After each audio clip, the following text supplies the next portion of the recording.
последен. Ето, баснем да поправя този телефон. Сега ще го поправя. Ето, работи му всичко. Работи.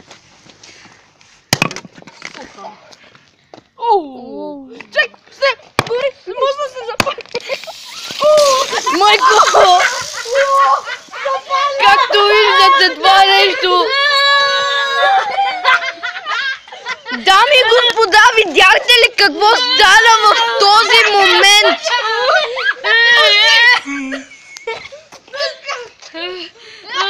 Дами и господа, това стана в този момент. Чакайте. Гледай го. Гледай го, бате. Страхливо е, тай да стъкни го един път. Нацвакай го. Окей. Много се тъпе. Нищо не остана. Добре, сега да довършим. Айде сега да го дотрошим. Ето вижте, дами и господа. Какво остана от телефона? И за последен удар. Какъв последен бе? Ние сега започваме. Touchdown! И